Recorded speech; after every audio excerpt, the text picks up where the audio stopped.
Okay, let's do a nice video as we go into the weekend. It's Thursday? Wednesday? I don't even know. It's holiday for me. I got this mail yesterday and I thought I'd share it with my community. Long time no watch. Congrats on the kid. Thank you, man. Appreciate that. Man, you really lost your edge.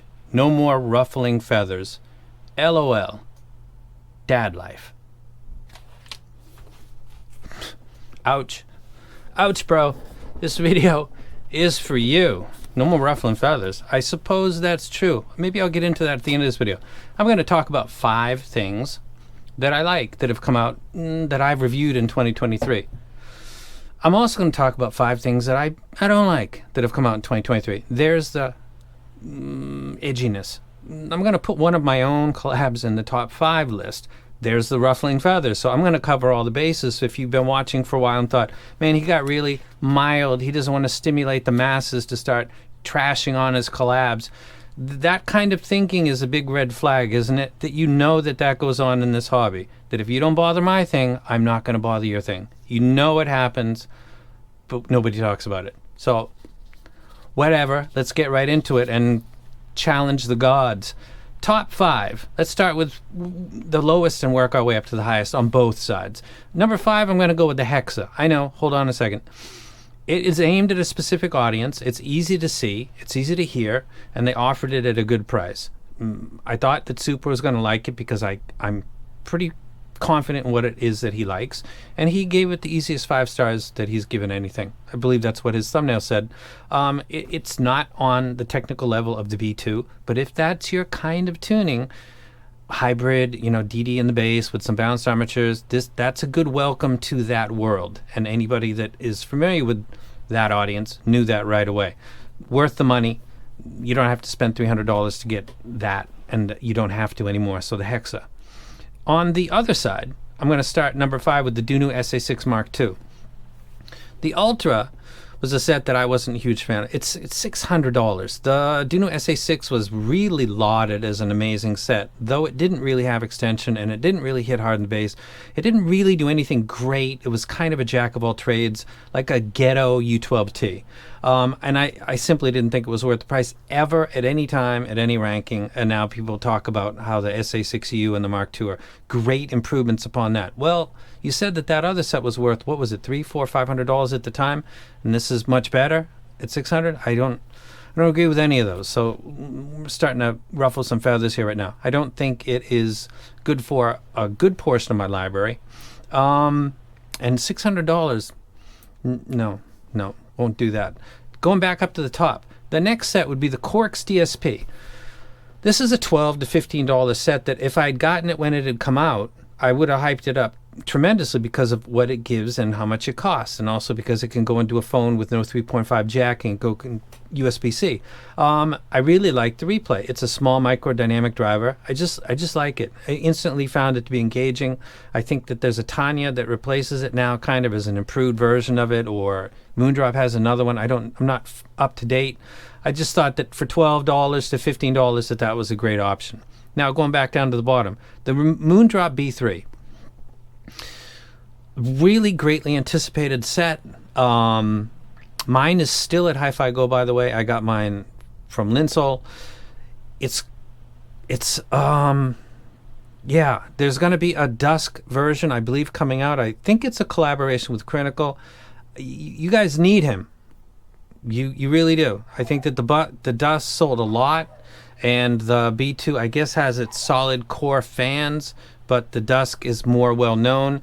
I think that the B3 is for a person with a library like mine, it's really not ideal. It can be quite intense because of the lack of the low end. I think it fell down on its face on its release, and the announcement of the follow-up Dusk, which is still going to be 2 to 3 months, was made immediately to kind of let people know, keep paying attention, because if you like a more low end, we're going to have something coming up for you. So that was I wouldn't recommend that set.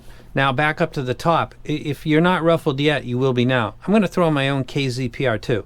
It's a KZ that's going to trigger a lot of people. I collabed with them, more triggering, and I think for $40 it's an actual, I know it's an actual planar with the magnet array on either side, with the etched membrane in the middle like you would have on headphones, but a miniature version. It is a good driver.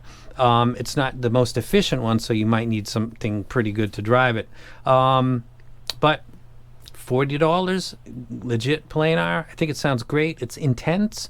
But the S12 is intense too. And the Timeless it's kind of an artifact of the upper mid treble region of most of the planars. They give that overly energetic, slightly different timbre tonality presentation than dynamic drivers do.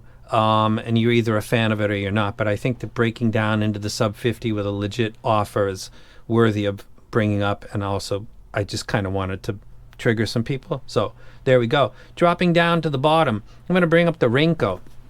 I'm going to bring up the Rinko because it's a stunning... because I'm trying to ruffle feathers, number one. Number two, my video that I put up is actually based on a final version, but at the time I was asked to take my video down because it was going to impact sales. And it did, because what I said, what is this really ideal for, matched my audience, and the tuning and the driver configuration turned out to be what I thought it was based on what I spoke to with the rep. I had the final version, and I always knew I did, so I didn't take the video down. But that I was asked to take down a video that did not contain any false information really rubbed me the wrong way. And I got into, some criticism that I maybe should have, this is supposed to be ruffle feathers, so I don't think you ought to buy that set. And by the way, I believe that QDC put the same driver inside of the, whatever it's called, it's like $400. At least the bright side is that you've got... I'll move along. Enough with that. Now moving up. The Kiwi Ears Quartet, which is a new set that you don't have. So throw it in there because that'll ruffle feathers. It's got face-to-face DD. It's got a nice low end. It's got a bump. It kind of rolls off like another set that I'm actually a fan of. I love my sub bass, and I need it on some stuff like the Diva, but there's other times where that lack of sub bass and slightly upped mid bass and lowered Pina seems like a broader presentation. It's very engaging, and I like it a lot. It's part of the appeal of the Mark II SA6 Mark II, but that's $600, so yeah. Moving along. Down to the bottom, now we're at the Sennheiser IE200. This was a set that was hyped by some people very strongly. When I got it, it blew me away. Apparently, the way that they designed, now Sennheiser did this themselves, the tips, if you put them on, they block something that impacts the quality of the replay. I'd expect that from Chi-Fi. I definitely wouldn't expect it from Sennheiser. I might be getting that wrong. You can correct me in the comment section if you want, but there was some kind of adjustment that you had to make. The cable was Belon 03-esque. It was just horrible. When you pulled it out, it was shaped like a Z with the kinked edges, and you had to just, wow. Absolutely no. I would not recommend that set. Back up to the top. Number one for me so far this year would be the EA500. It contains what is clear to the ear. No pun intended, or pun intended, whatever. Very, very, very good driver. Jeffrey Hi-Fry took it apart, looked at it. I did the same thing. It is a very nice driver for its price range. It actually could be in sets much more expensive as we take a look at stuff like the Rinko, which has that non-impressive looking dynamic driver with the... By the way, QDC never called that driver a planar. Called it a flat panel driver. It was the seller that called it a planar, thus brought up all of that. That was coming from me or somebody eventually. And it needs its own name now because it's not actually a planar. And then the number one set that I think you should avoid, and I'm sure you did, would be the Shimon Lee Encounter. There's so many levels to this, it's hard to really grasp. It's a driver that was... I did a video for it. I left it up because I got to own my own stupidity. I didn't hype it really. I said it does some stuff good, it doesn't do other stuff well. So it was a pretty average review. But if I knew what I know now then, I wouldn't have even posted the video. But it's up there as a legacy to prove that I don't just delete stuff when I feel offended or some company misled me. That makes me look stupid. It makes them look stupid as well. And as a final thing before we leave, I do giveaways all the time, as you guys know. A lot of them are in collaboration in conjunction with sellers like Hi-Fi Go and Linsol and other companies, Fat Frequency. A lot of companies are really cool with this. The only time that there's ever been an issue with a winner getting the item was the Heyday by Tangzu, which was given away on my Twitter. The person sent their info. I passed it to Tangzu's rep. He said, that person sent the info. We need their telephone number or email. I can't remember what it was, but there wasn't like a miscommunication. That person was a winner. Okay, fine. We need more info. Okay, I reach out to him. He gives it to me. I pass it to the rep. Got it. I'll pass it on. That's February. March, April, May, June. March, April, May. 3 months later. And the guy never got it on Twitter. And he sent me a DM on Twitter, the guy that won, and said, it's not your fault. Don't worry about it. Here you go, bro. I'm giving a shout out to you. You are the only person I know that has ever not gotten something that was won and whose information was given to a seller or company. It's never happened. Never, ever, ever until now. And the company behind that is Tangzu and C Audio.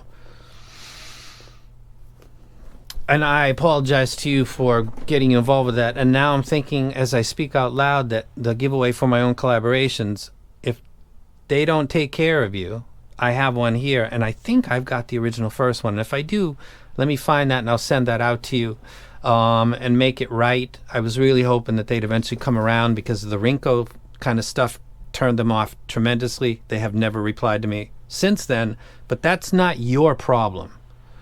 That's my problem. That's their problem. It's not your problem, and you legit won an item. They legit accepted it. They asked for your info. We got all the way there, and still we sit because of people's butthurt feelings. You don't have the set that you fair and square won.